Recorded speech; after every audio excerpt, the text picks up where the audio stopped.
Lair is... Oh god, how do I say this? Lair is a very sad game. This is one of the big early PS3 releases that was remembered and remembered for negative reasons. A dragon-riding fantasy aerial combat game that I guess was trying to show off the power of the PS3 and completely died under that weight. It would be unprofessional to bury the lead. Lair runs like ass. It is one of the worst performing games you will ever experience. The frame rate chugs to unholy lows. The texture and asset pop-in will fill you with awe, and the animations of certain elements will be purposely truncated in ways that almost feels unsettling.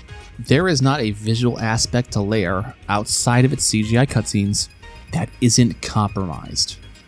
And maybe more notoriously, Lair controls primarily through the 6-axis. You steer your dragon with more motion control and waggling than the Wii could ever possibly muster. There are QTEs where you need to shake the 6-axis with such ferocity that I thought I might knock something loose. It's bewildering, and it gives Lair a time and place within the early steps of 7th gen that is stronger than almost any other game. This was an iconic flounder for the PS3. And I'm gonna be honest with you, I think I like this game. Despite how much this game borders on unplayable, and if you have motion sickness, then pack it up, because this shit is actually unplayable. I think the underlying base of what's going on could have led to a very good game. I will not defend the 6-axis controls, but I must say I didn't have much difficulty in controlling my dragon. I dare say the 6-axis was responsive. I didn't encounter bouts of my flight path being so rogue from what I was intending to do that it tanked my ability to play the game. It kind of works, and in a game with an actual frame rate, there is a possibility that this would have worked well. It's also possible that Lair knew it was going to be a nightmare to wrangle, so it helps that so much of the game has a level of lock-on to it. By default, there is a soft lock-on to your shots, so you routinely hit what you're aiming at. And when it comes to dogfights with other air forces or targeting specific objectives, the game has a dedicated lock-on that will mostly get the job done. It will also make you fucking vomit with how it snaps the camera, but I guess that's the price to pay.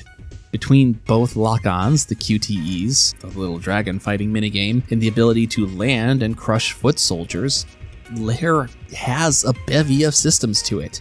It was designed with some level of effort and creativity, which extends to the level designs. By virtue of being a mission-based series of levels, Lair is constantly throwing new looks at the player. Bespoke encounters crop up occasionally, and recycled ideas are combined to create new objectives. Unlike so much of what we are looking at today, Lair never feels like sawdust and cardboard. It has ideas, it has pacing, it asks you to do things, and when that thing is done, it does not ask you to do that thing 4 more times to pad out the game. Strangely, Lair feels at odds with so many of these other early PS3 releases because of that. It's entirely possible that the reason I was having fun was because encounters and objectives were tightly designed. Sure, I was playing one of the fucking worst performing games my poor, unfortunate eyes had ever seen, but I wasn't being told to repeat the motions until I disassociate. That's why I think Lair is sad. I think there might have been a really good game hiding within all this mess. The story is inoffensive and a little more interesting than you would expect. The gameplay is significantly hampered by the PS3 being on fire, but you can see the sparks of joy in the flames. There is a soul here. There is a good game crying and screaming to be let out that will never see the light of day. This feels like a PS3 game that should have been a PS4 game. Honestly, I wish we could have seen a Lair 2 for PS4. When you do the bombing run on the Mokai Citadel, you can squint just enough to see how cool this could have been. It feels like there is possibility here. These large maps with so many active assets could have been impressive instead of aggravating. There's a very good write-up on Polygon that details the history of Lair, how everything that could have gone wrong did go wrong during its development. It just emphasizes that sadness, that feeling of what Lair could have been. I think it's easy and honestly proper to dunk on this game above a lot of other early PS3 offerings. But unlike so much of the rest of the slop, there was something here. It just never could be.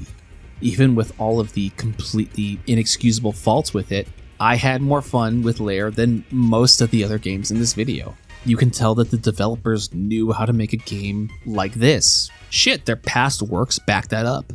But the execution was completely pear-shaped. The litany of problems it has aside, Lair's not chomping on cardboard for hours on end, and somehow that gets it above the bar when looking at the rest of these offerings. I can't recommend it, but I will say it's somehow better than the other games of its time.